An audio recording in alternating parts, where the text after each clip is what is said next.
Bueno, muy buenas noches a todos quienes nos están acompañando. Es un placer nuevamente compartir con ustedes las experiencias relacionadas con productos naturales y qué mejor que hablar en este momento, como nos decía Silvia, del cannabis medicinal, que es un tema vigente, de plena actualidad, habida cuenta de que, bueno, se está gestando toda una política sanitaria para incorporarlo. Por eso la charla de hoy era un poco cannabis medicinal más allá de la epilepsia refractaria, porque hasta el momento la epilepsia refractaria simboliza o viene a representar la única indicación terapéutica aceptada. Así que bueno, vamos a ir pasando a la primera, entonces Silvia, para que ustedes tengan el concepto en realidad de qué es cannabis medicinal. Lo que está a la izquierda es cannabis medicinal, lo que está a la derecha no es cannabis medicinal. Cannabis medicinal siempre va a estar relacionado con productos con presentación farmacéutica, que podrán ser desde quizás el aceite de cannabis, comprimidos o cápsulas, soluciones para hacer spray, cremas, jarabes, es decir, varias formas galénicas que son apropiadas para que estos productos lógicamente salgan por farmacia.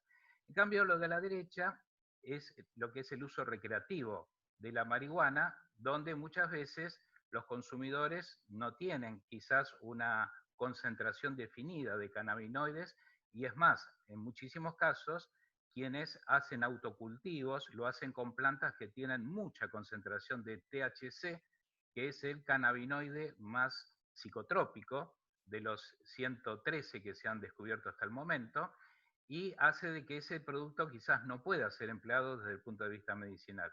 Mucho THC lógicamente va a tener un uso recreativo, básicamente por sus efectos en el sistema nervioso. La siguiente, por favor. Entonces, respecto a lo que es el cannabis como planta, desde el punto de vista botánico, siempre hubo algunas, no, la anterior, Ah, ahí está, ahí está. ahí está, saltó. El cannabis desde el punto de vista botánico es una especie que ha sido nomenclada 2 o 3 veces y hoy tenemos una definición desde el punto de vista botánico de que el nombre científico es Cannabis sativa en todas las especies, Cannabis sativa, pero tenemos acá la variedad índica, la variedad sativa y también va a existir la variedad ruderale. ¿M? Son generalmente tres. Las dos más importantes medicinales son estas que ustedes están viendo. A simple vista ustedes podrán observar algunas diferencias que tienen que ver con las hojas. Como pueden apreciar, variedad sativa tiene hojas más delgaditas y variedad índica hojas un poco más elipsoides y más gruesas en su diámetro. Ahí tienen los lugares donde generalmente se cultivan estas especies, habida cuenta de que son especies asiáticas, pero que han sido introducidas al continente americano también. La siguiente. Hay un concepto que muchos habrán escuchado, que es el concepto de cáñamo o hemp, ¿no? Que es la palabra en inglés que simboliza cáñamo. La anterior, por favor. ¿La anterior? Sí, sí, porque estoy hablando de Ah, eso, de hemp. Ahí está. pero saltó, no sé qué pasa. Bueno, Bueno, perdón, bien, entonces, perdón. con el hemp, y simplemente lo que vamos a hacer mención es que se trata entonces de plantas de cannabis sativa, pero que están, por así decirlo, hibridizadas en función de no tener demasiada concentración de THC, que es el compuesto psicoactivo. ¿Por qué se hace esto? ¿Por qué están estas plantas de cáñamo casi sin THC? Porque muchas de estas plantas van a poder ser direccionadas a la industria. Justamente tenemos la industria textil, con la cual se han hecho sogas, cuerdas, ropa, también se hace. El aceite de cannabis que se vende, que tiene CBD, que es el cannabinoide no psicotrópico, ese también podrá ser justamente obtenido de las plantaciones de cáñamo o hemp, ¿no? Fíjense que lo que está admitido para que sea cáñamo hemp es menos de 0,3% de concentración de THC. Eso está prácticamente regulado en la gran mayoría de los países para que sea considerado entonces hemp y con un uso para obtener aceite de cannabis, sobre todo con los contenidos de CBD. La siguiente, por favor. vamos a ir viendo que la planta de marihuana es una planta que ha tenido lógicamente su historia, e incluso Carl Sagan ha propuesto que quizás sea la planta más antigua cultivada en el planeta. No lo sabemos, lo que sí tenemos referencias de sus usos en culturas muy antiguas, como lo que es la medicina de la India, la medicina china, donde se ha hecho referencia. En la época griega, por ejemplo, Galeno ya hablaba de que la planta daba hilaridad y goce, es decir, ya estaba mencionando efectos psicotrópicos, sobre todo a través de lo que era el fumado o puesta justamente en combustión. Eh, lo que se utiliza generalmente como droga vegetal, recordemos, droga vegetal es un concepto que usamos en fitomedicina para referirnos a la parte de la planta empleada medicinalmente. Entonces, en ese sentido, la marihuana, su droga vegetal son los cogollos o sumidades floridas de las plantas femeninas. ¿Por qué de las plantas femeninas? Porque son las que concentran la mayor cantidad de cannabinoides y especialmente tienen también THC, que es el cannabinoide psicotrópico, que vamos a ver que tiene también ciertas aplicaciones en medicina. No es que solamente se va a usar CBD, sino que en muchas ocasiones debe haber ciertas concentraciones de THC para que se obtengan determinados efectos. Por ahora, lo que vamos entonces a puntualizar es que la droga vegetal son las humedades de las plantas femeninas, esto es lo importante, son los llamados cogollos, eso se fuma también, pero esto puede formar parte también de los productos que van a ser derivados a materias primas para la parte medicinal. Desde China tenemos referencia del año 2300 a.C., la primer Biblia aparentemente se dice que fue confeccionada con fibra de cáñamo, lo que es el papel de la Biblia. Las telas de Van Gogh y Rembrandt eran utilizadas justamente en base a fibras de cáñamo para hacer esos lienzos. Y bueno, los primeros jeans, incluso a fines del siglo XIX, inicios del siglo XX, fueron hechos con fibra de cáñamo, ¿no? Sobre todo los Levi's, que eran los primeros jeans que habían surgido. La siguiente, por favor. Entonces, vamos viendo que el uso industrial que ha tenido el hemp ha permitido, por ejemplo, hacer automóviles, como es el caso de Henry Ford.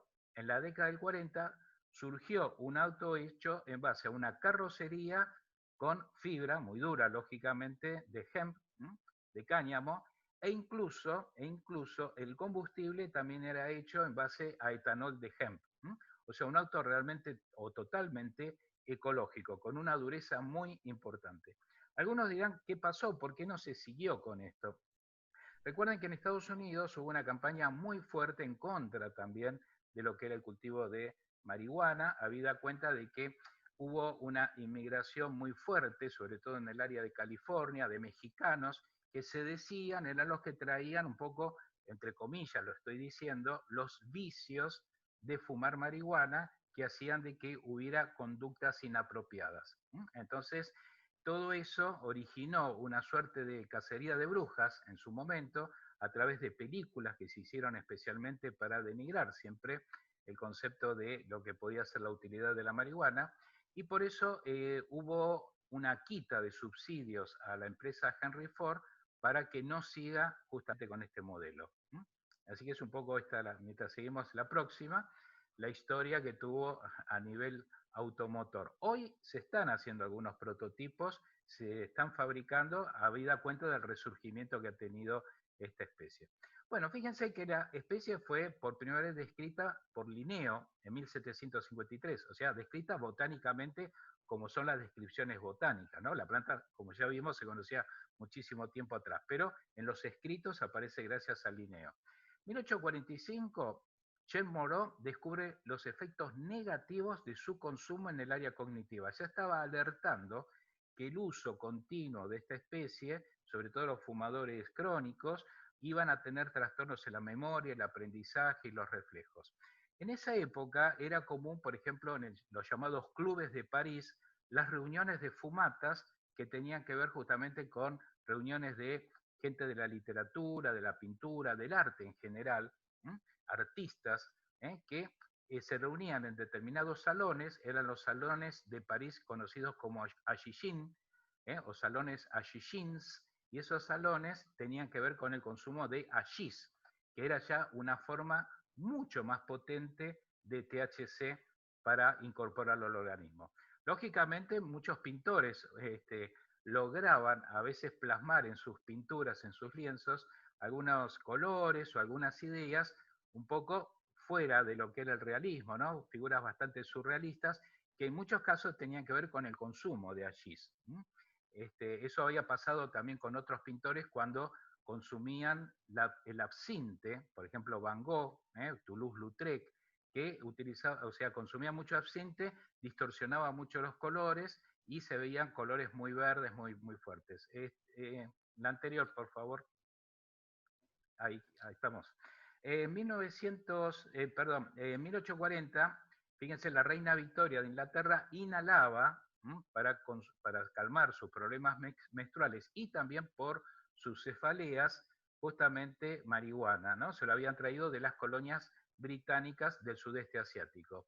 1896, con el auge ya del ingreso de la marihuana al continente europeo, empiezan a aparecer los primeros remedios, especialmente direccionados al árbol respiratorio. Eran remedios para la tos, los catarros. 1920, los sultanes hacían aspirar el hachís a sus soldados para que tuvieran mayor coraje, mayor enjundia, mayor virulencia, a tal punto que a veces esos soldados en las contiendas territoriales generalmente terminaban matando a sus adversarios incluso por más que se rindieran. De ahí, fíjense el término, ¿no? Porque el consumir hachís se lo llamaba hachishín y de ahí deriva la palabra asesino, hachishín, asesino, que significaba justamente esa virulencia, esa agresividad que generaba los altos consumos de THC. 1937 ya había tenido mucho suceso los productos en base a cannabis, pero es retirada de la farmacopea porque había ya aparecido fenómenos psicotrópicos no deseados, especialmente en los niños a los cuales estaban destinados los jarabes de marihuana. En 1942 se descubre el CBD, que es el compuesto no psicoactivo, fue aislado tiempo más tarde, fíjense, en 1963 se aísla, se reconoce ya la molécula totalmente, al año siguiente ya se descubre el delta 9 THC en función de su estructura química, y pasamos después finalmente al año 1981, donde Lancet hace una publicación de volver a utilizar el cannabis para atender los casos de náuseas y vómitos derivados de la quimioterapia oncológica. Esto fue un paso muy importante para volver a poner en el tapete lo que era el uso medicinal que hasta ese momento había sido prácticamente sacado. La siguiente, por favor. Entonces, fíjense que en 1937, como había un auge muy importante, sobre todo en Estados Unidos, del tema de la marihuana, de los cultivos, Estados Unidos empezó a cobrar impuestos a aquellos que la cultivaban. Muchos la cultivaban por el tema que tenía que ver con el cáñamo, justamente tenía que ver con el uso a nivel industrial, pero también empezaron a haber muchos que lo cultivaban para la industria farmacéutica. Como empezó a haber muchos cultivos, era una manera de tener un tax, un impuesto, y de esa manera recaudaba también el gobierno. Hasta que, como vimos, cuando se retira de la farmacopea, ahí entonces sí se prohibieron todo tipo de cultivo de cannabis. La siguiente, por favor. Entonces, fíjense los productos que había en base a cannabis. Generalmente había productos que tenían que ver con el aparato respiratorio. Había cigarritos hechos justamente porros que tenían que ver con un uso más que nada para el árbol respiratorio, pero que en muchos casos no era solamente de marihuana, sino que a veces tenía otras plantas, como la lobelia inflata, que tenía un efecto antiasmático. Eran unas pócimas bastante fuertes, especialmente para airear las vías aéreas, pero también al haber otras sustancias con alcaloides que formaban parte de esos porros, indudablemente había fenómenos simpático-miméticos que generaban efectos adversos. La siguiente, por favor. Vamos a ver las tabletas que se le daban a los chicos para calmar la tos. Fíjense que las tabletas se disolvían 6 en agua y de esa manera se tomaba en cucharadas. Fíjense que tenía extractos de cannabis, de leño negro, que era una planta que lo usaban las llamadas brujas del medioevo. Justamente tiene escopolamina, la alta concentración. La escopolamina tiene un efecto antiasmático, permite airear bien, pero es muy alucinógena. Ipecacuana, que tiene que ver con un efecto antiemético, y la lima, que les daba un poco de sabor a este menjunje, ¿no? Fíjense que dice especialmente indicada para chicos. Era muy efectiva para la tos, indudablemente, hasta que aparecieron los nenes que decían, mamá, no tengo más tos, pero ¿qué hacen esos elefantitos verdes volando? Ahí se dieron cuenta de que algo indudablemente estaba gestando y por eso en 1942 todo esto tuvo que ser retirado. La siguiente, por favor. Entonces, vamos viendo, cuando hablamos de cannabinoides, que la composición química al momento de esta parte aérea, que son las humidades floridas, humedad florida viene a ser las flores o cogollos con las últimas hojitas. Las últimas hojitas y esas flores como algodonosas que tiene, que se llaman cogollos, eso constituye la droga vegetal. Bueno, ahí vamos a tener gran cantidad de cannabinoides. Al momento 113 fueron los que han sido aislados. El más importante desde el punto de vista de concentración es el delta 9 THC y en menor grado tenemos el cannabidiol, que es el CBD, y luego tenemos otros componentes también. Estos dos son los más importantes, recordando siempre que el THC es psicoactivo y el CBD y el resto generalmente no lo son. La siguiente. Vamos a ver que hay muchos compuestos que están incluso siendo investigados, por ejemplo el CBN, cannabinol, el cannabigerol, CBG, y todos los demás que ustedes están viendo ahí, aparte del THC y el CBD, son compuestos que tienen incluso algunos trabajos en modelos animales, modelos in vitro. Por ahora nada definido ni hay remedios con ellos. La siguiente. Vamos a ver que los cannabinoides no actúan solamente por el hecho de ser cannabinoide y actúan solitos, sino que muchas veces necesitan tener aliados que le puedan generar sinergias y potenciar los efectos. Esos aliados son los terpenos, que vamos a encontrar, por ejemplo, en el aceite esencial de la planta. Esos terpenos son compuestos conocidos, ¿no? Alfa-pineno, beta-pineno, mirceno, bueno, compuestos que lo encontramos, fíjense ahí, eucaliptol, que lo encontramos en el eucalipto, por ejemplo, limoneno, que están en los cítricos. La anterior, por favor. Oh, Entonces, sí. todos estos compuestos que son terpenos, estos terpenos, Que lo se les, parió. se les denomina efecto séquito. Efecto ¿Qué séquito pasa? significa que sinergizan, permiten mejorar la eficacia de los cannabinoides. O sea, muchas veces tienen que trabajar en conjunto para lograr los mejores resultados. La siguiente, por favor. Bien, entonces, datos de interés a tener en cuenta. Lo que se usan, como dijimos, las flores de la planta hembra.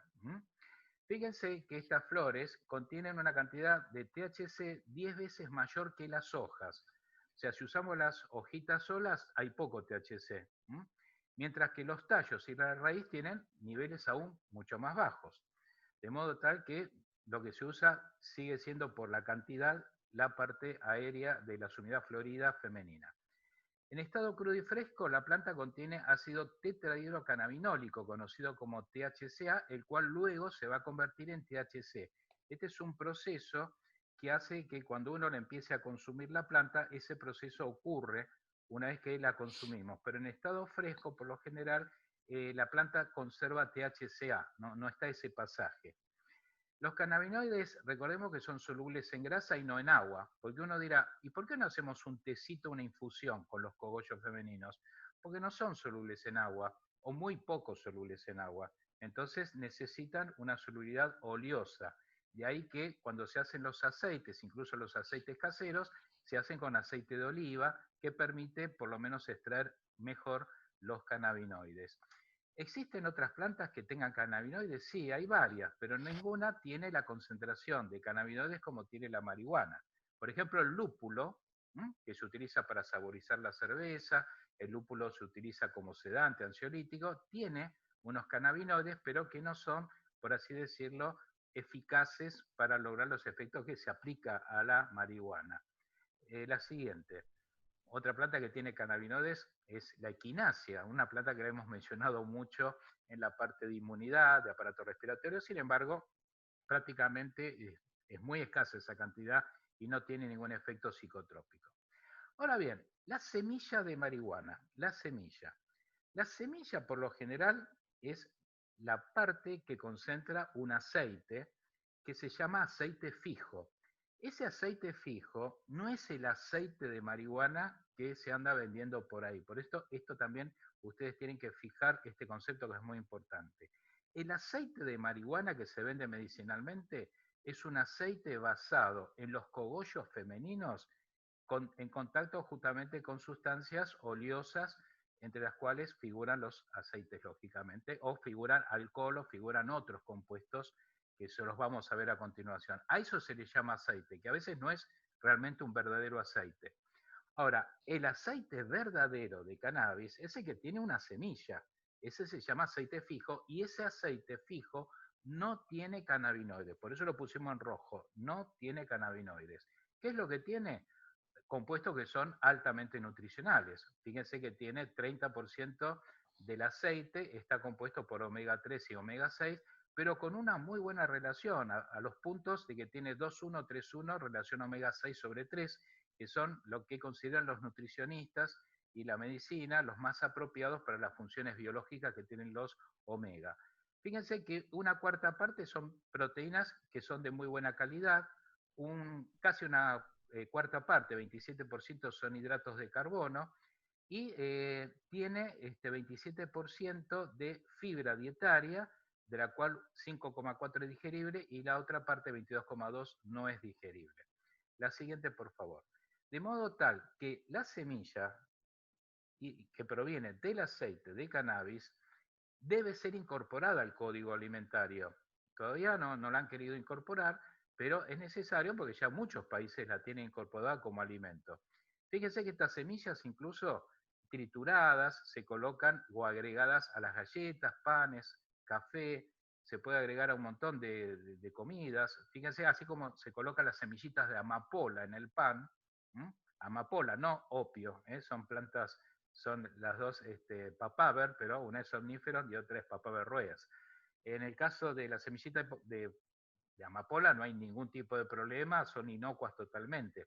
Y lo mismo sucedería con las semillas trituradas de cannabis que se podrían incorporar. Además, ese aceite, fíjense que permite utilizarlo en la industria para hacer, por ejemplo, barnices, pinturas, jabones, cosméticos, de manera tal que el cultivo, en este caso de cáñamo, permitiría tener una implementación muy importante en el área alimenticia y en el área también desde el punto de vista industrial.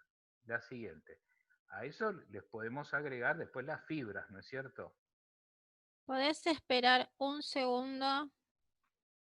¿Qué Mil pasó? disculpas. El aceite medicinal, ¿no? Lo ponemos con signo de interrogación porque era una forma de diferenciar el aceite fijo que vimos recién. Entonces, la siguiente, Silvia, el aceite medicinal, ¿Cómo no? que es el que vamos a utilizar en base a la droga vegetal, que eran esos cogollos. Ese aceite, cuando lo analizamos, es un producto así pegajoso, resinoso, que se va a obtener justamente al eliminar el solvente. Generalmente esto es lo que se utiliza: butano, alcohol isopropílico, etanol o hexano, que es lo que se usa en la industria más que nada farmacéutica. El contenido de THC y CBD puede variar según la variedad del vegetal y las condiciones de elaboración. Recuerden que las plantas tienen ciclos vegetativos. Por ejemplo, una cosa es que si yo cultivo una planta de cannabis y a los 2 meses la recolecto, es probable que no tenga todavía la concentración de cannabinoides adecuado. Por eso, según la cepa, según el híbrido que se esté utilizando de la planta, vamos a tener distintos periodos vegetativos. Pero bueno, más allá de eso, las extracciones que se hacen, por ejemplo, se puede hacer también con etanol, que es el alcohol. Esa extracción con etanol era la más antigua, porque justamente esas famosas tinturas de cannabis que aparecían en la década del 30, del 40, tenían que ver justamente con lo que se denominaba entonces antiguamente tintura de cannabis, pero que hoy se le ha dado esta transformación de aceite de cannabis. Como ustedes pueden observar, estas cosas no son verdaderos aceites, sino que bueno, son formas que al tener un compuesto más resinoso, más que pegajoso, simula un contexto de tipo aceitoso, ¿no es cierto? La siguiente, por favor. Entonces, los métodos de extracción, lógicamente vamos a tener los que utiliza la industria farmacéutica, es con extracción con dióxido de carbono supercrítico. Es un método que es el más adecuado, se obtiene prácticamente gran concentración de cannabinoides, pero lógico, es un método caro que lo puede soportar la industria farmacéutica. El de etanol es uno de los también métodos quizás más simples, son apropiados a veces para los cartuchos de vaporización, los llamados vapepen, que son como lapiceritas que simulan cigarritos, ¿m? O vaporizadores, que son los vaping. Este método destruye ceras vegetales que podrían tener ciertos beneficios. Dentro a veces de esas ceras pueden haber algunos terpenos que también juegan un rol importante. Entonces, bueno, es como que las extracciones con etanol y en base a estos métodos con vaporizadores pueden hacer perder cierta eficacia. Y el aceite de oliva extra virgen es el que se hace en las casas, lo que hacen muchas veces los cultivadores, lo hacen en la cocina, pero ¿qué pasa? El aceite de oliva se enrancia fácilmente, así que no es algo demasiado adecuado. Pero a veces, como decimos, siempre es lo que hay, ¿no? La siguiente, por favor. Entonces, cuando hablamos de variedades feminizadas, las plantas femeninas, que son las que se utilizan, vamos a tener distintos híbridos. Fíjense que una planta común puede tener 6% de THC, que es la planta tradicional de cannabis, pero lógicamente los cultivadores buscan tener rendimientos más altos de THC, sobre todo para obtener mayores efectos recreativos. Por ejemplo, acá tenemos a la izquierda la Big Bud, que es de THC 12 a 15%, la Pure Power 8 a 15%, la siguiente. Vamos a ver en este caso a la derecha la Blueberry, que es casi fosforescente, pero fíjense la concentración que tiene, 15 a 20%. Yo creo que mirarla esta ya es alucinógena, ¿no? Como la podemos apreciar.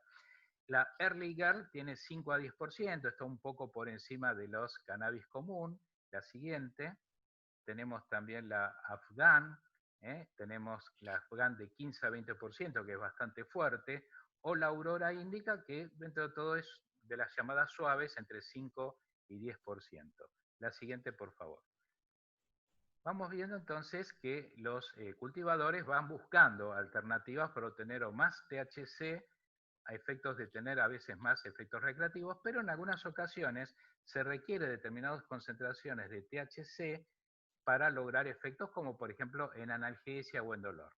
¿Existen los cannabinoides químicos o sintéticos? Por supuesto, existen, están generando muchos problemas porque en estos casos se venden de manera fraguada como elementos para saumerizar, pero en realidad son para fumar. ¿Mm? El problema que tienen estos cannabinoides sintéticos es que le agregan otras sustancias. Le agregan, por ejemplo, metanfetamina, le pueden Mm, agregar LSD, o sea, le pueden agregar un montón de cosas que la gente vuela. Así que no, tienen incluso nombres de fantasía que permiten a los usuarios identificarlos en los shops de cannabis, que son los negocios donde se venden productos canábicos, y de esa manera entonces son figuritas que después la vamos a ver en una próxima, que ya le permiten al usuario identificarlas. Fíjense los nombres que tienen, por ejemplo en México, Fuego de Yucatán, bueno, nombres alusivos. Ahora bien, como no están declaradas las fórmulas, los riesgos son muy altos y han ocurrido, lógicamente, decesos por el consumo, en especial de altas dosis, sobre todo cuando se mezclan con alcohol y con otros psicotrópicos. En Estados Unidos es un gravísimo problema porque ocupa el segundo lugar después de la marihuana entre las llamadas drogas ilícitas más consumidas por los alumnos de la escuela secundaria. Este es un grave problema porque los alumnos en la escuela están consumiendo esto, fumando esto, tienen trastornos cognitivos muy importantes, trastornos de conducta muy importantes, muchos abandonan, no pueden retener o memorizar los ejercicios, los exámenes, y eso termina generando problemas muy serios. La siguiente, por favor. En esta van a ver un poco una de las por así decirlo, de las estadísticas que han sido llevadas a cabo en Estados Unidos, donde la marihuana sintética, como dijimos, en los colegios ocupa ya el segundo lugar. Fíjense cómo se dan los chicos en el colegio, ¿no? La secundaria, ¿no? Hay alucinógeno en tercero, la salvia divinorum, no es la salvia officinalis, salvia divinorum, que es bastante alucinógena, la encontramos en México, sobre todo. Bueno, éxtasis y cocaína conforman el grupo de los 6 productos más consumidos por los alumnos de la secundaria. La siguiente. En cuanto a los spice, fíjense los diseños que tienen, esos ojitos, esa cosa con colores bien llamativos, hace que el usuario ya los identifique rápidamente. Pero bueno, tiene muchos efectos adversos, ¿no? Taquicardia, vómitos, agitación, hipertensión arterial, puede alterar la percepción, en este caso los sonidos, puede alterar también incluso distorsiones visuales, puede ser muy peligroso para quien va manejando y confundir un semáforo. Bueno, y ha causado muchos cuadros psicóticos, gente que la hemos visto en la calle, sobre todo los homeless en Estados Unidos, que consumen esto, lamentablemente, porque no es muy caro, y desgraciadamente entran en cuadros de psicosis donde es muy difícil manejarlos. La siguiente, por favor. Entonces, el sistema endocannabinoide, que es el sistema propio que tenemos en nuestro cuerpo tenemos receptores para cannabinoides. Ahora uno dirá, ¿cómo? ¿Nuestro cuerpo ya estaba predestinado a que íbamos a fumar marihuana? No, no es eso. Simplemente que había receptores porque nuestro cuerpo fabrica cannabinoides. ¿Cuáles son esos cannabinoides que fabrica nuestro cuerpo? Bueno, son dos, la anandamida y el 2-araquidonil glicerol. Ese araquidonilglicerol es un compuesto que tiene también funciones dentro del cuerpo, al igual que la anandamida. Esos compuestos van a tener inserciones dentro de los llamados receptores, y tenemos de dos tipos receptores. Los CB1, es C y B larga significa cannabinoide, ¿no? Abreviado, cannabinoide 1 y cannabinoide 2. El CB1 está situado en el sistema nervioso, básicamente en ganglios de la base, en la retina, hipocampo, cerebelo, y de esa manera cualquier agonista del receptor CB1 va a tener una implicancia directa en el sistema nervioso.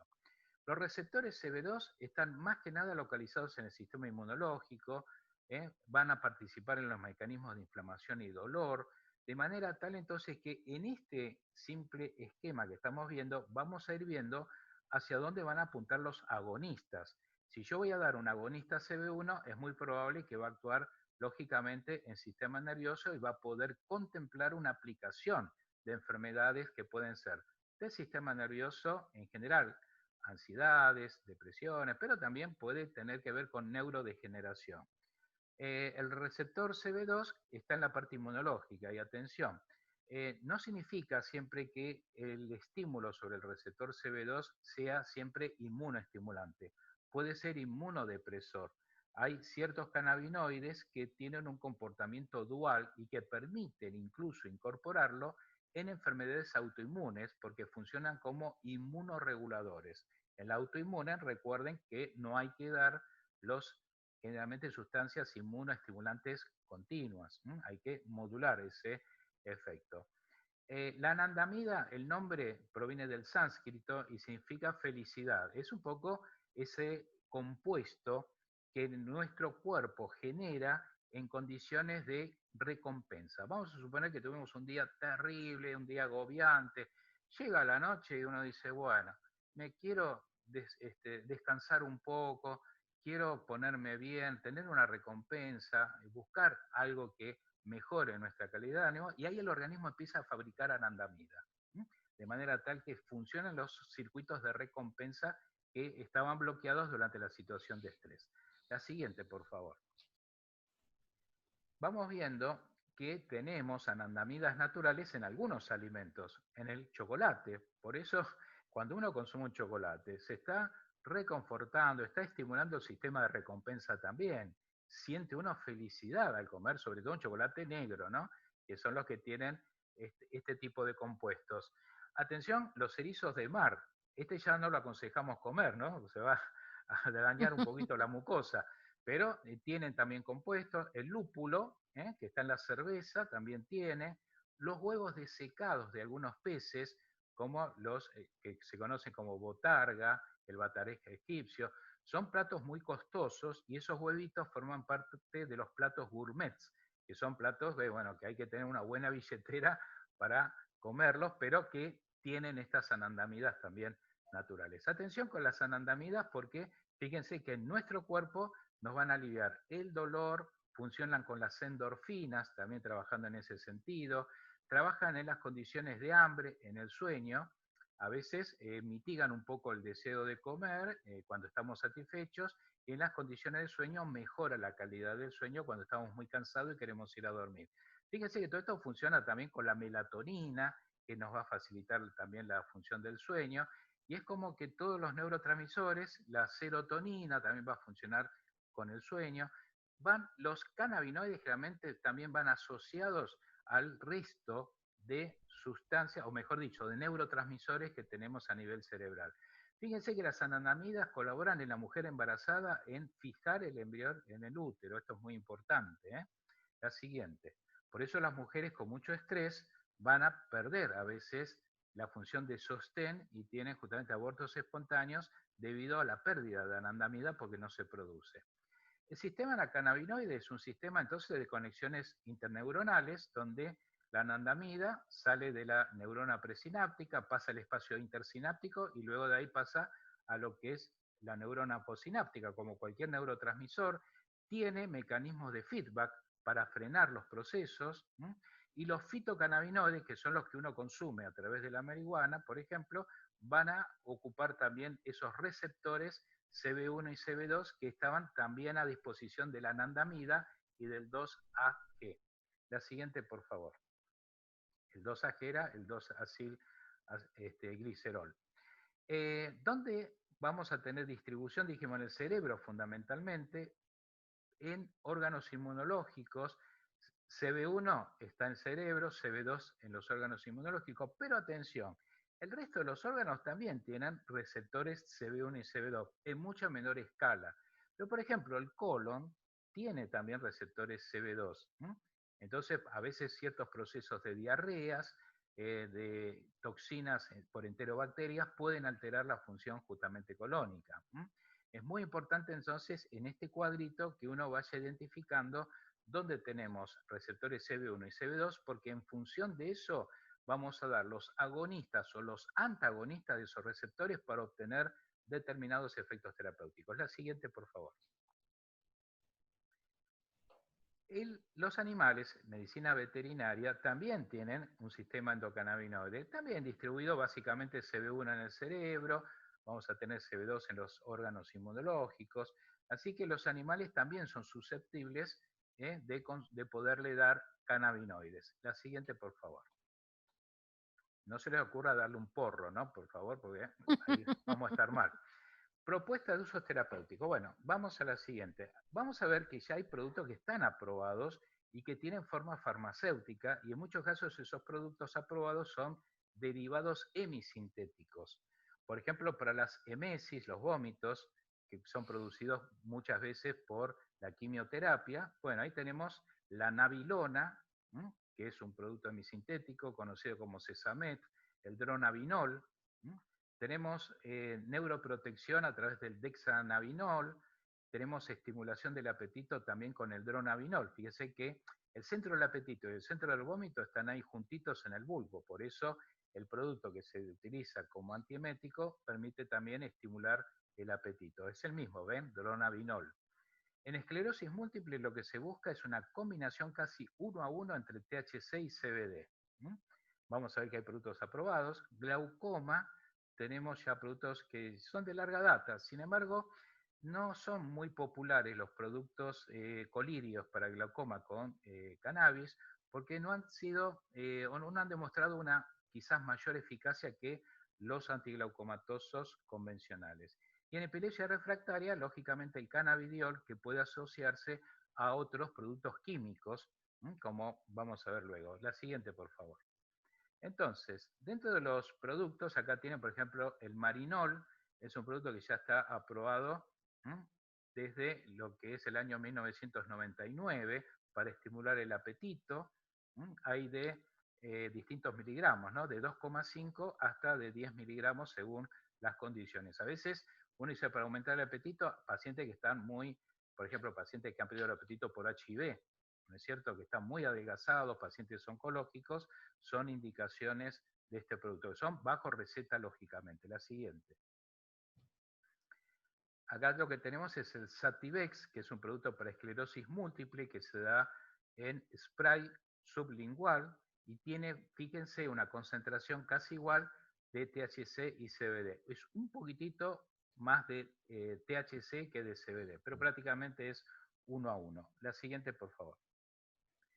Vamos a ver los países donde está aprobado el Sativex. Fíjense que está en Argentina, sin embargo todavía no lo tienen el producto seguramente en farmacias, pero ya está registrado por un laboratorio que posiblemente, bueno, este año a lo iba a sacar, pero dadas las condiciones de la pandemia, se haya retrasado esa autorización. La siguiente, por favor.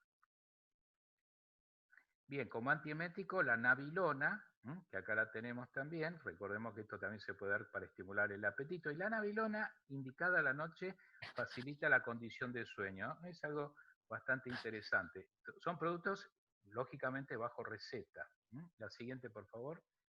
Vamos a ver en cuanto a colirios, este es el que está aprobado, es en base a CBD, se llama Canasol, al 3%, es un producto que funciona, pero hasta ahí no más, no le pidan demasiado, ¿no? La siguiente, por favor. Igual se están desarrollando nuevos productos. Ahora bien, como el cannabidiol es el producto quizás, mejor dicho, el cannabinoide estrella que más se está investigando, tenemos que tener niveles de evidencia para aplicarlo. Vamos a ver lo siguiente, entonces, niveles de evidencia del cannabidiol. En base a estos niveles de evidencia, la siguiente, vamos a ver que Mecho Ulam, que es la persona que ustedes ven en la foto, que es un israelí, que hoy tiene juveniles 90 años, es una persona que está participando en muchísimos congresos. Tuve la enorme suerte de hace 3 semanas atrás, se hizo el Congreso Internacional de Cannabis y bueno, pude participar también con el doctor Mecho Ulam. Él es un gran investigador del tema de los endocannabinoides. A mí me tocó la conferencia de cannabinoides en fibromialgia. Y bueno, son, por así decirlo, los hallazgos que se van viendo en función de esta especie que tiene, bueno, tanta vigencia. Pero gran parte de la investigación se debe a los investigadores israelíes, que son los que más han movido el avispero del cannabis. La siguiente, por favor. Bien, mecanismo de acción. Estamos hablando del cannabidiol. Ustedes saben que el cannabidiol, como no se une demasiado al CB1 ni a los CB2, dice cómo actúa. Bueno, no está todavía del todo claro. No está todavía del todo claro. Lo que sí antagoniza los efectos del CB1. O sea, es como una contrapartida. Es como tener, eh, como se veía antes, el angelito y el diablito, ¿no es cierto? Que se contraponen uno con otro. Cuando hay mucho THC estimulándose, bueno, el cannabidiol logra contrarrestar un poco eso. Pero bueno, se descubrió que es antagonista a receptores cannabinoides GPR55 que están en el núcleo caudado de putamen, y eso podría ser uno de los mecanismos de acción. Otros han postulado que tiene justamente una acción sobre los receptores no cannabinoides que tienen que ver con el 5-hidroxitriptofano. Recuerden que el 5-HT está en relación con la secreción de serotonina. Por eso el CBD tiene una función más relajante, más de control de la ansiedad, que es un poco lo parecido con la serotonina también. La siguiente, por favor. Bien, niveles de eficacia comprobados, y esto es lo que ha determinado la FDA justamente en Estados Unidos. La epilepsia refractaria en pediatría es la epilepsia refractaria, el síndrome de Dravet y de Loss-Stop, son las indicaciones que tiene al momento el cannabidiol. En cuadros convulsivos en adultos también está autorizado, no en todos los países. Por ejemplo, en Argentina por ahora solamente epilepsia refractaria de los chicos. No es tampoco demasiado eficaz en los cuadros convulsivos de los adultos. Atención con esto, ¿eh? Hay ensayos clínicos que han dado más o menos bien y en algunos otros no han dado tan bien. Luego tenemos que mencionar. Tratamiento de gliomas. Fíjense, gliomas, tumor que están localizados en el cerebro, que acá, no sé, me están diciendo que se cortó un poco el sonido. No, yo lo estoy escuchando perfecto. Bueno, perdón entonces. No, el problema es que algunos te escuchan muy bajito, me están escribiendo, pero bueno.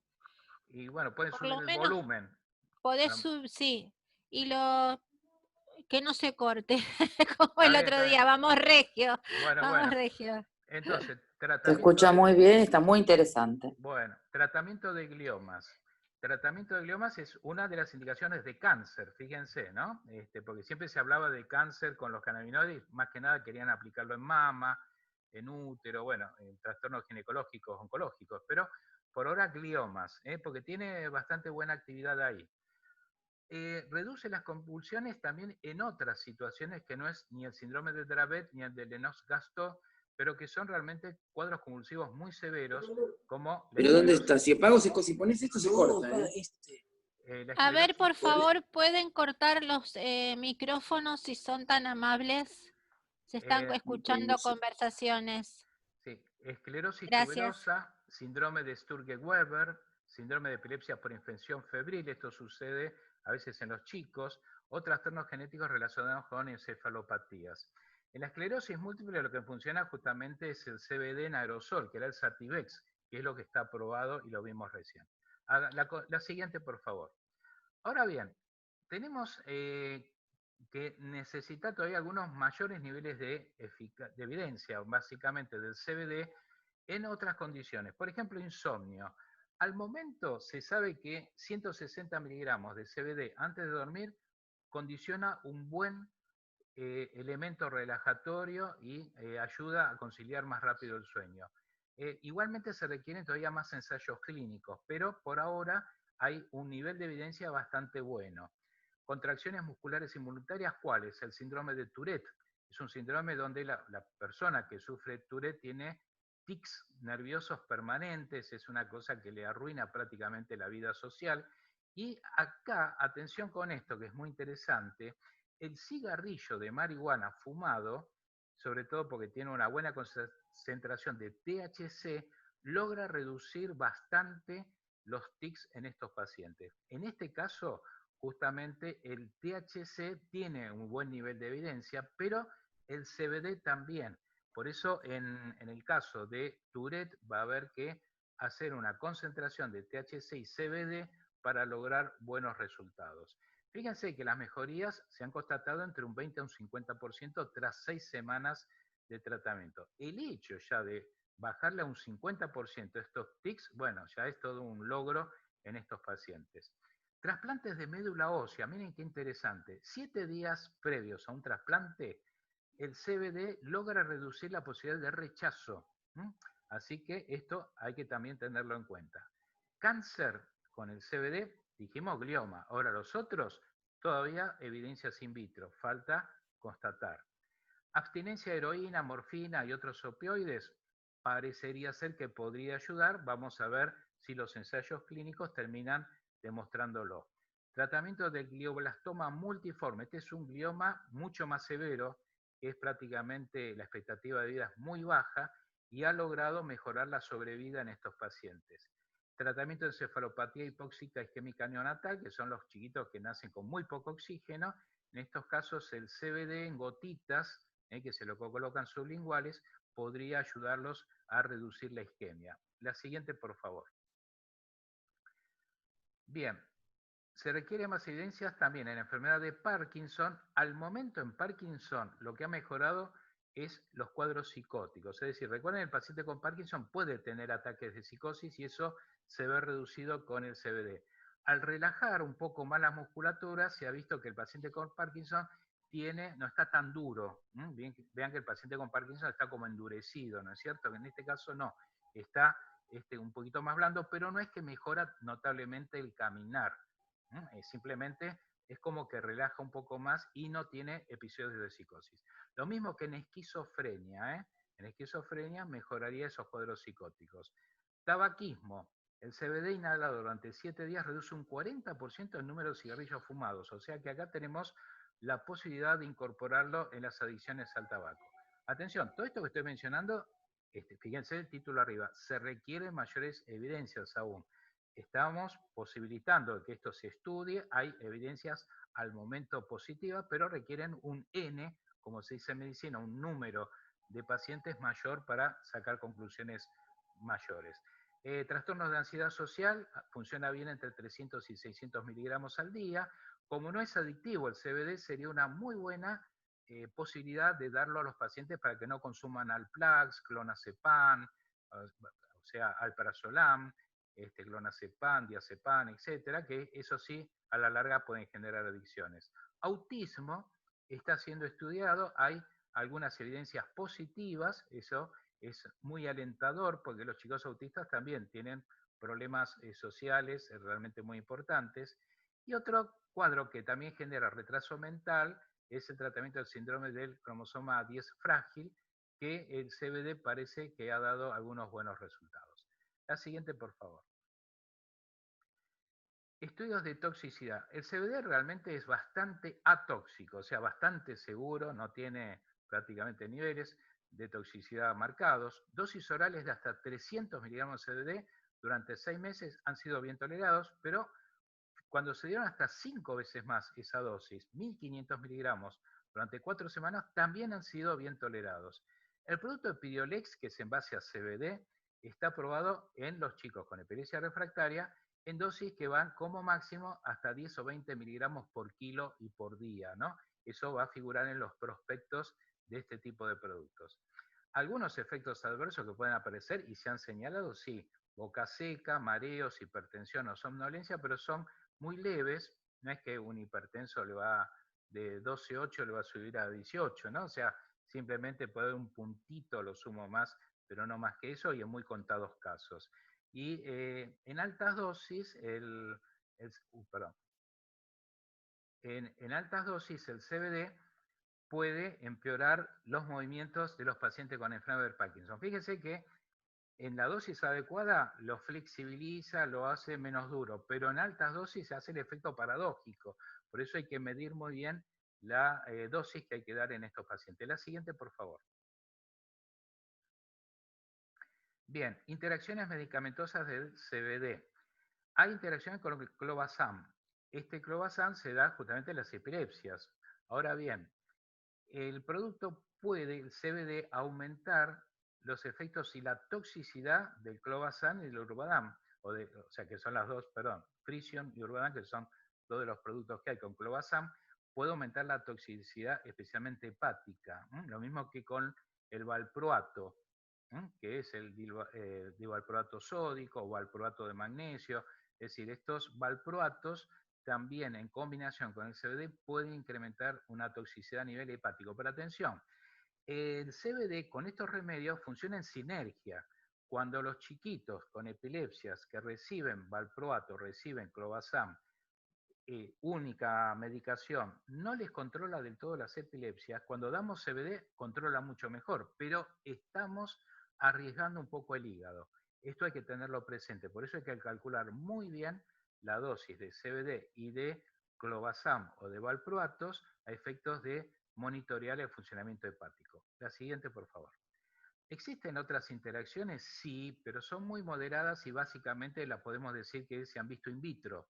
¿Por qué? Porque lógicamente este producto va a ingresar a través de la vía oral, va a llegar al hígado, ahí va a interactuar con el sistema citocromal, el sistema CIP, y lógicamente ese sistema citocromal es el que permite la metabolización de las diversas drogas.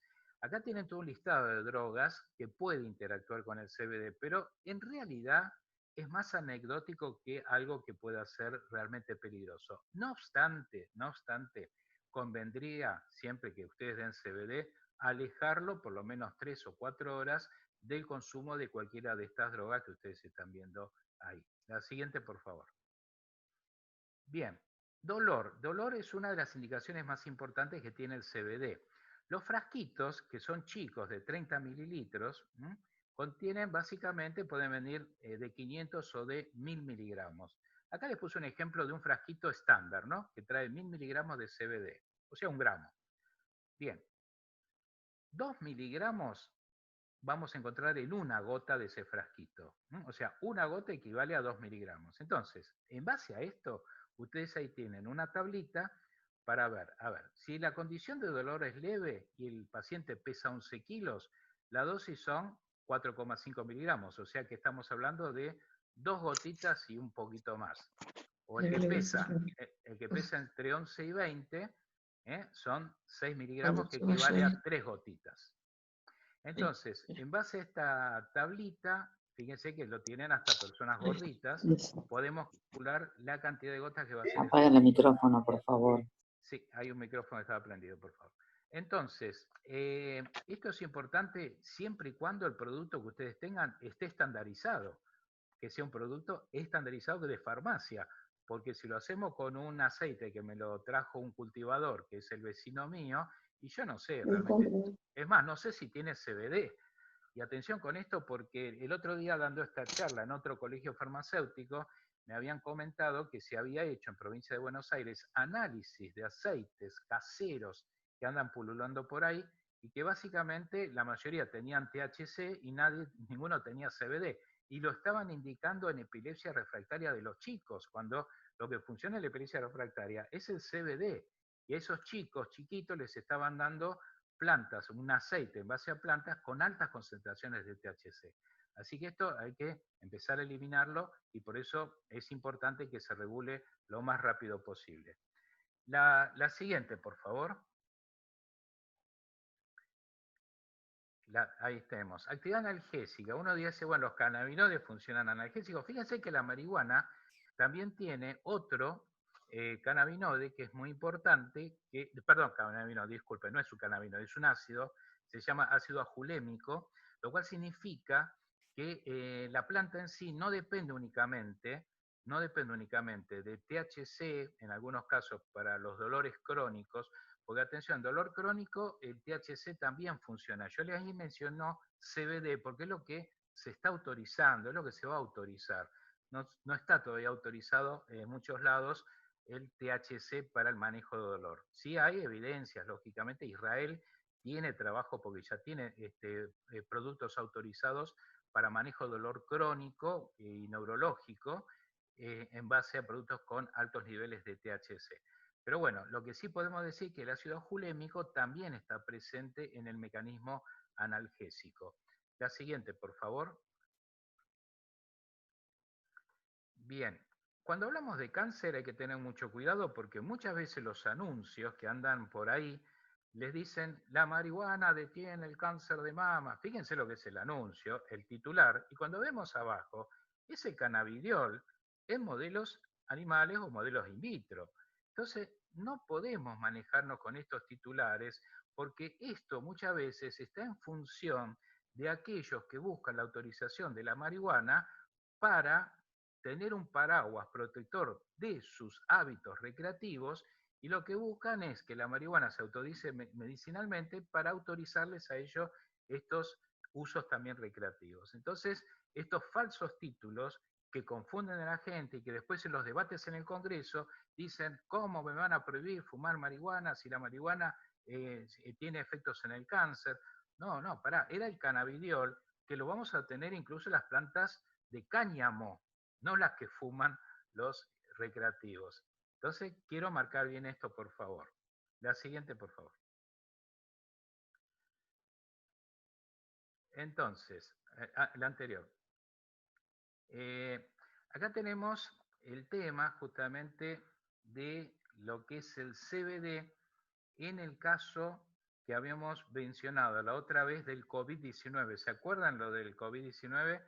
Que habíamos visto que el CBD en principio actúa desconfigurando a la proteína AC2, que es la proteína de anclaje que permite al coronavirus introducirse en un órgano.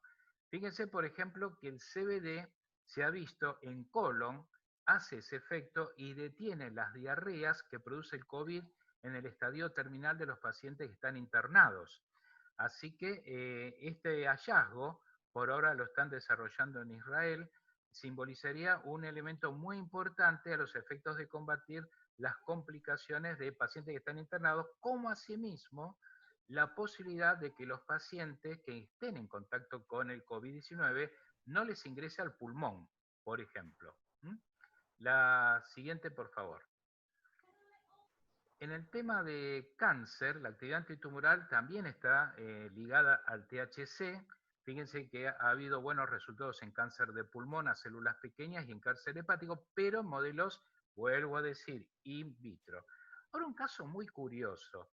Estadísticamente, los fumadores de marihuana tienen menor tasa de cáncer de vejiga que las personas que no fuman marihuana, ¿no? Es un dato que es estadístico y que lo están estudiando a efectos de ver si a lo mejor el THC podría ser un elemento para incorporar en cáncer de vejiga. Por ahora, estudios in vitro. Cannabidiol, resultó efectivo en cáncer de mama, tanto en el estrógeno dependiente como no estrógeno dependiente, o sea, en los dos modelos. Esto también estamos hablando siempre a nivel experimental. Lo importante del caso es que no afecta a las células normales.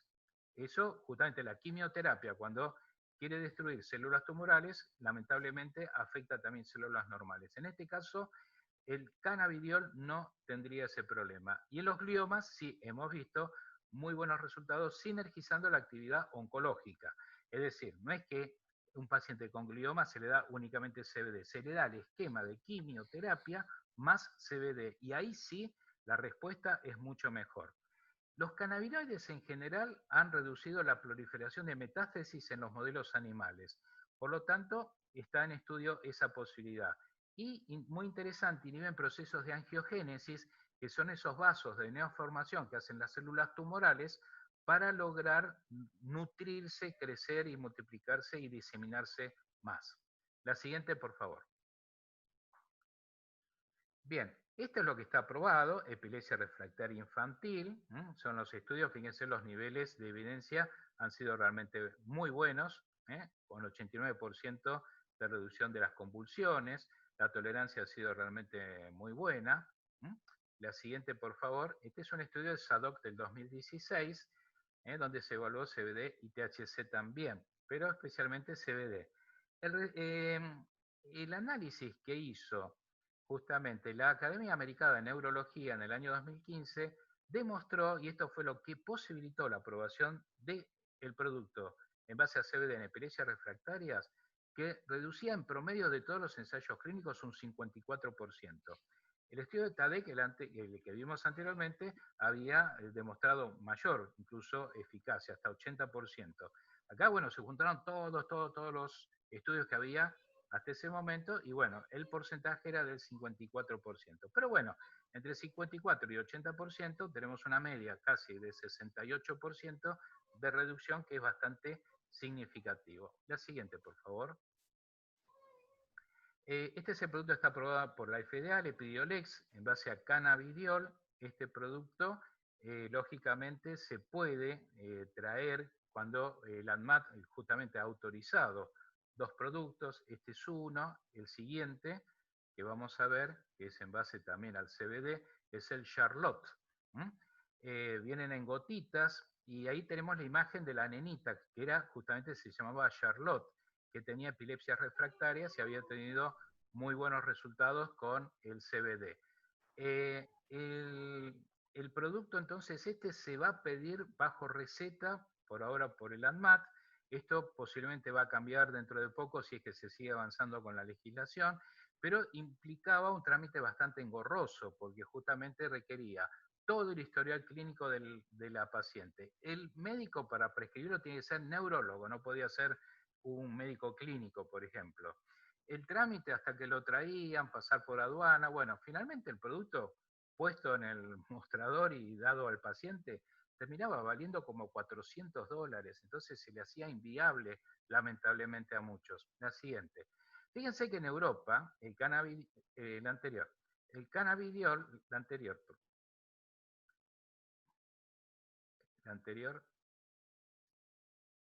bueno, era simplemente la imagen, pasamos a la siguiente, Silvia, era la imagen del CBD que se vende en farmacias, ¿no? O sea, allá en Europa uno lo puede prescribir como médico clínico, no hay ningún tipo de problema. Bueno, este es el proyecto que se está reglamentando, que surgió hace muy poquito, y entre las novedades, que esto es muy importante para los farmacéuticos, justamente, no solamente que permite, bueno, a ciertos usuarios utilizar para lograr sus aceites en función de que tengan una patología para tratar, sino que también que va a permitir el expendio en farmacias habilitadas para la producción incluso de fórmulas magistrales. O sea que si no hay un producto que reúna la concentración de CBD que yo necesito quizás para un tratamiento, vamos a suponer, yo necesito 600 miligramos de CBD para un paciente que no duerme, pero el frasquito que tengo por ahí me lo han autorizado de 100 miligramos, 200 y no alcanza, bueno, yo le puedo pedir a la farmacia que me lo prepare ya de 600, ¿no? Esto va a ser tanto para aceites, tinturas o cremas. Así que esto es un dato muy importante. La siguiente. Bien, palabras finales. Ya con eso vamos terminando. El cannabis forma parte de las llamadas plantas enteógenas, que eran las plantas justamente que lograban efectos, vamos a ponerle entre comillas, alucinatorios, porque no todas alucinan, algunas sí, otras no, pero que se usaban ritualmente. Vamos a suponer, las tribus que utilizaban los chamanes, plantas enteógenas, no lo hacían para drogarse, lo hacían como método tradicional de tratamiento curativo, porque a veces la planta, que podría ser alucinógena, permitía al chamán, en esa alucinación que tenía tras su consumo, conectarse con los espíritus malignos que generaban la enfermedad, teniendo en cuenta que en la cosmovisión indígena muchas veces la enfermedad es producto de la invasión de un espíritu malo. Entonces, en la alucinación el chamán ve espíritus, que es simplemente la alucinación, y él cree que está luchando contra ellos. Bueno, la cuestión es que han sido parte de los rituales realmente, y no por eso entonces tienen que desterrarse, hay que investigarlas realmente. No solamente va para el cannabis, sino también para el San Pedro, la Salvia divinorum, la ayahuasca, etc. Los aceites de cannabis deben estar estandarizados. Atención con esto, porque todavía la ley que se está manejando, esta última, está siendo muy permisiva, a veces con los cultivadores, que son los que tienen allá algunas plantas que están proveyendo aceites, pero que no tienen los procesos de estandarización ni tienen los controles microbiológicos. El control microbiológico es fundamental, porque si ese aceite tiene algún hongo, alguna bacteria, y se le está mandando a un chiquito que convulsiona, estamos con problemas. Ojo, esto todavía no se dio a conocer demasiado, pero hubo muchos casos de internaciones muy graves de chiquitos por el consumo de aceites de estos fato in casa. Así que atención con eso. Tenemos que diferenciar usos medicinales de ensayos in vitro. Hay muchas cosas que por ahora están en fase de experimentación y todavía no podemos decir que la marihuana cura el cáncer como vimos en ese anuncio. Evidencias medicinales personales no legitiman un uso. Porque yo puedo decir, yo me fumo un porro y a mí se me va el dolor de cabeza. Eso no significa que lo ande colocando en las redes sociales diciéndole a todo el mundo, fumen un porro que le saca el dolor de cabeza. Bueno, atención. Hay incluso en formas de aceites, gente que dice, no, a mí el Parkinson ando perfecto y otro paciente ni le funcionó. Entonces, no confundir experiencias testimoniales con lo que pueden ser ya recabación de datos de ensayos clínicos.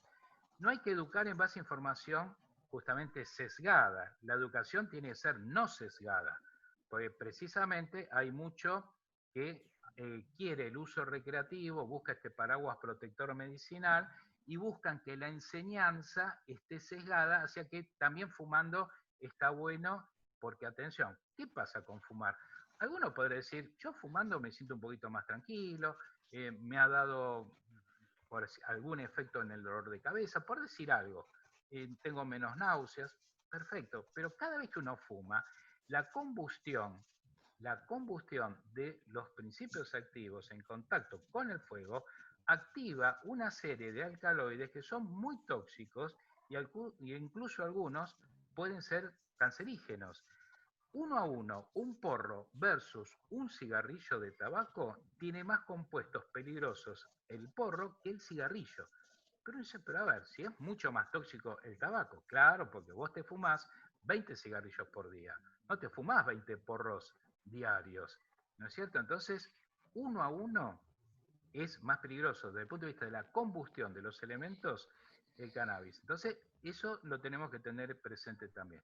Y atención, no hacer un aprovechamiento político de esto, porque a veces pasa de que como es cool todo esto, entonces vamos a ganar votos.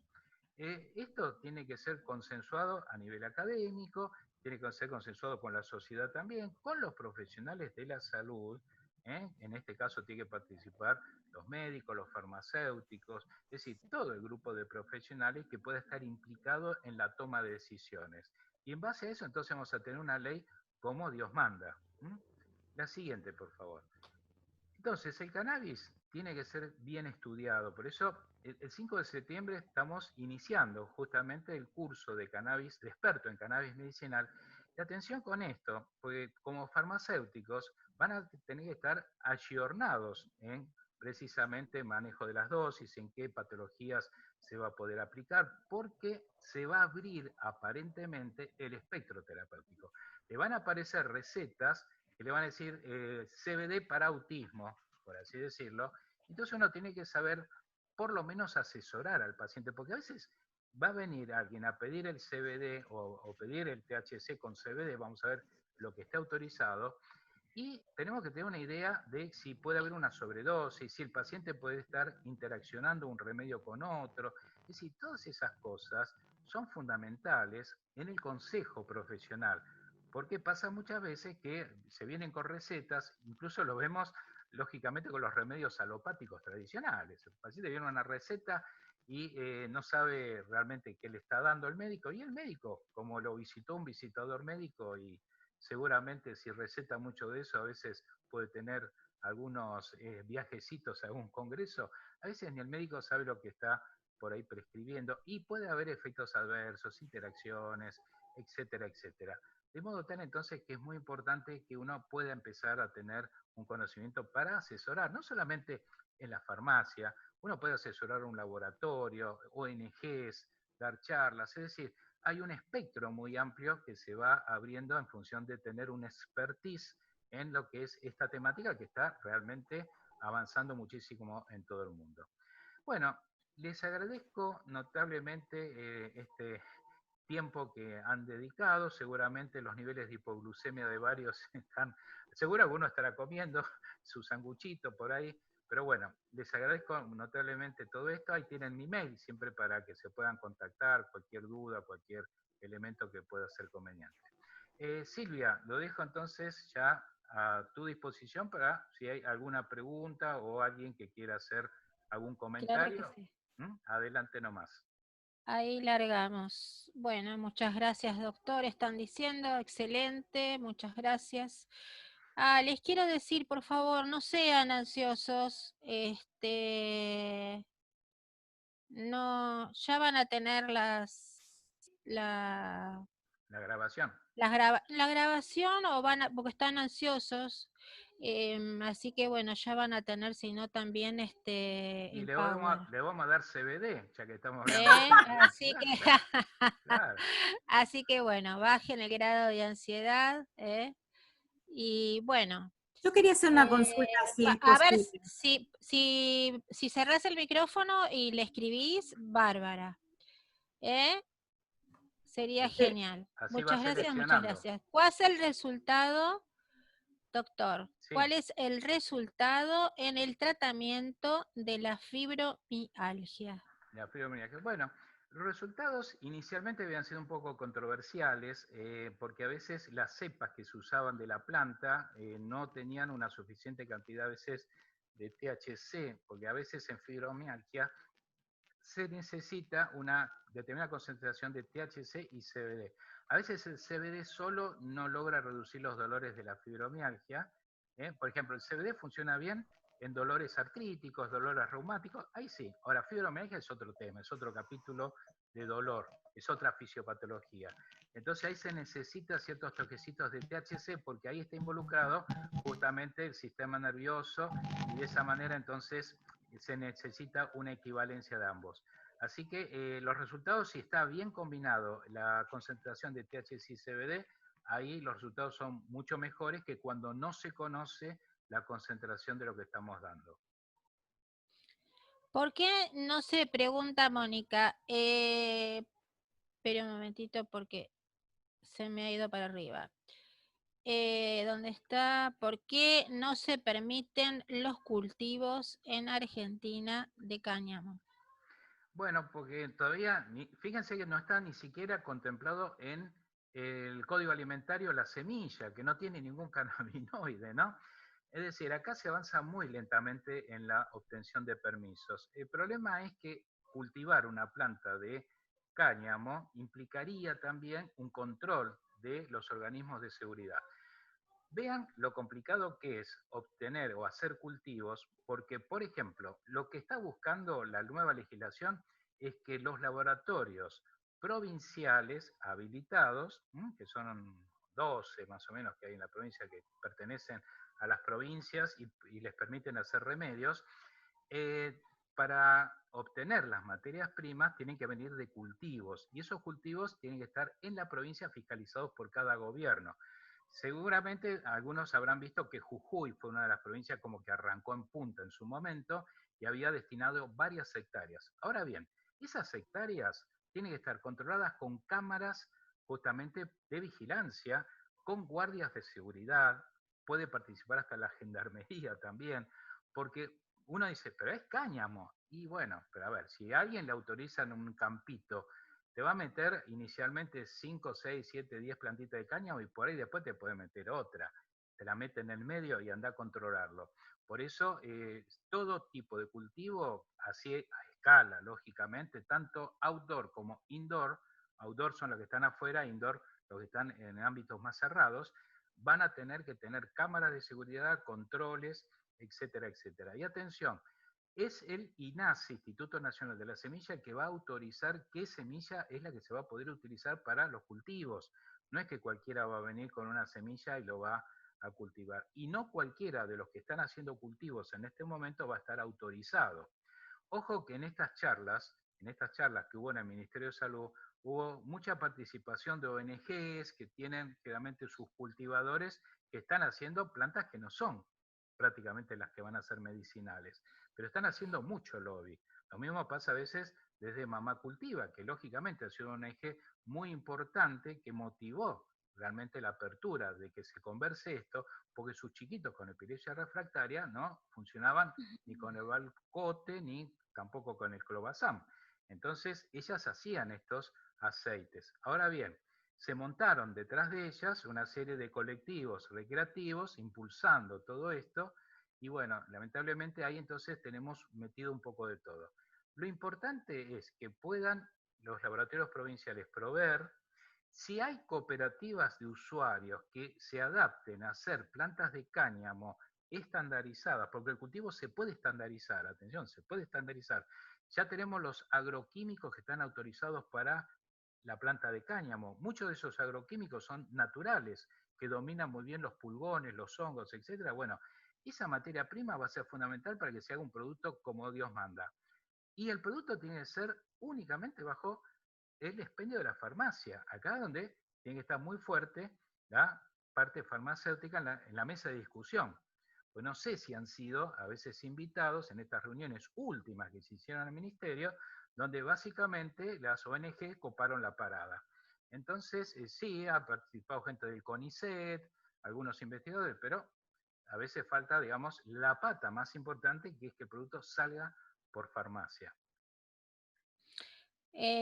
Mariela pregunta qué podemos hacer desde el colegio para sacar estos productos farmacéuticos de la lista de sustancias prohibidas en Argentina e impulsar a que se puedan registrar. Bueno, la OMS ya había dado un paso respecto a sacar la planta de cannabis dentro de lo que eran drogas ilícitas, es decir, el tema es justamente que el Estado, en este caso Argentina, está próximo, calculo yo, a sacar esto, o sea, hacer que no esté en el listado restringido.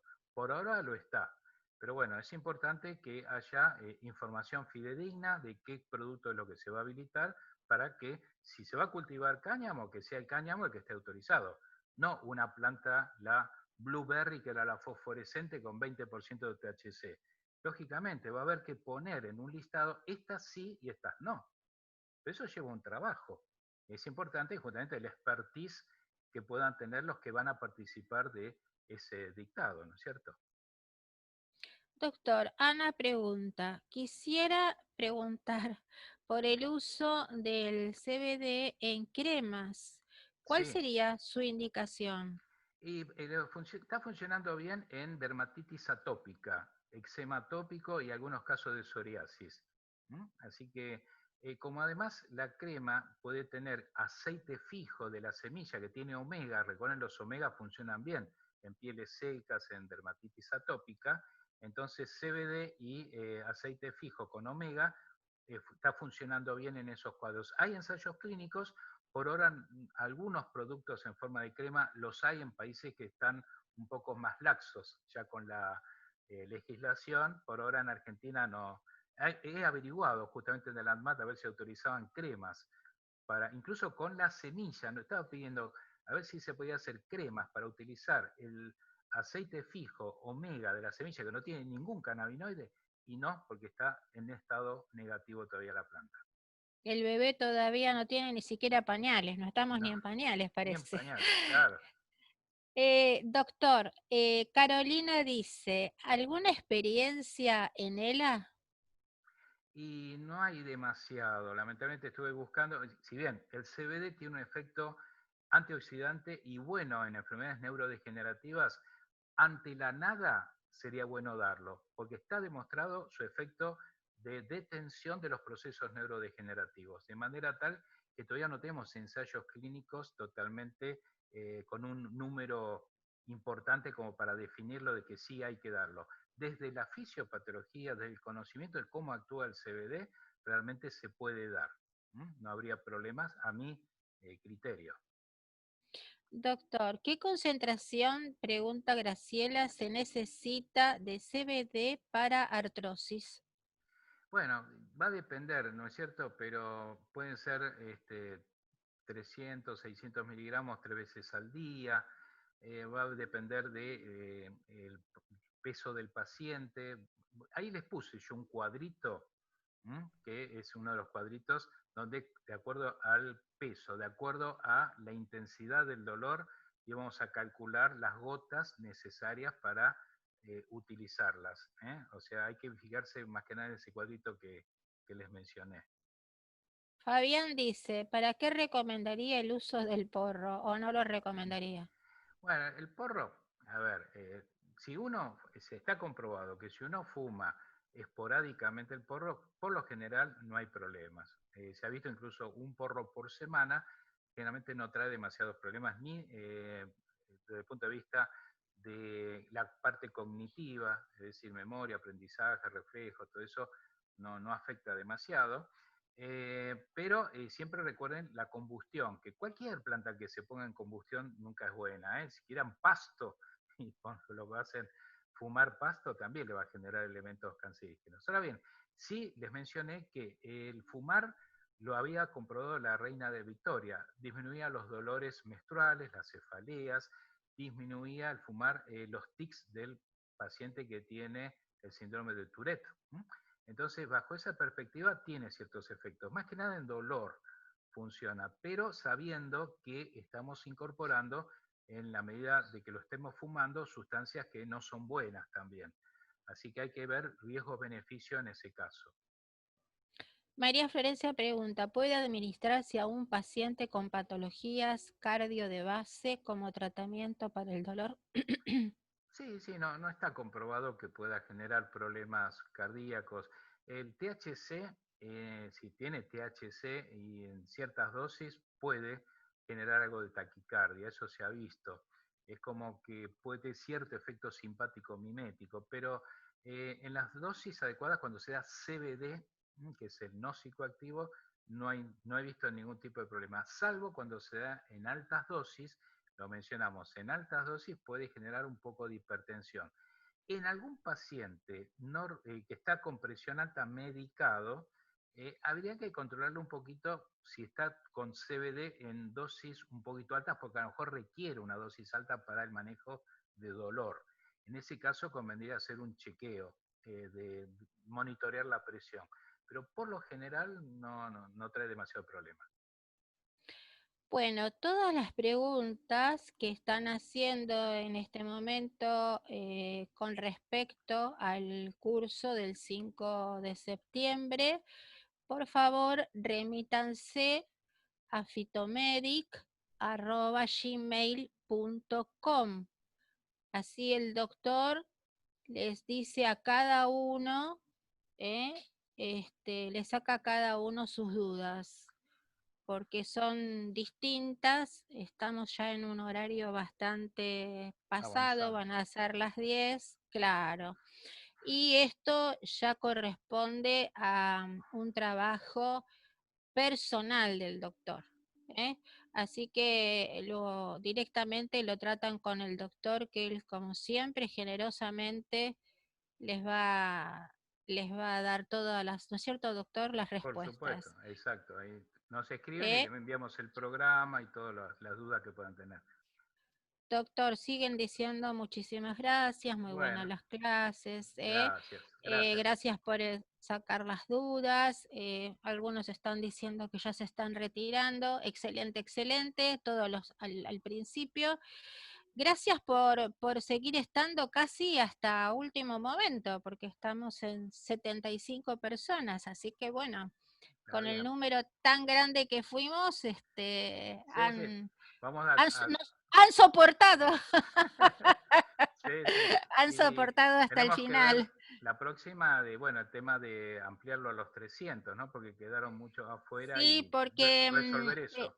el problema es que acá se está pagando un plus para recibir a 300 personas. Y eso sí, hay un tope de 300 personas. Y que de golpe no entren. Ahora igual, durante el transcurso, a pesar de que estaba parado en 100, yo fui admitiendo bastante gente, pero se quedó parado en 100. Fui admitiendo. De todos modos, éramos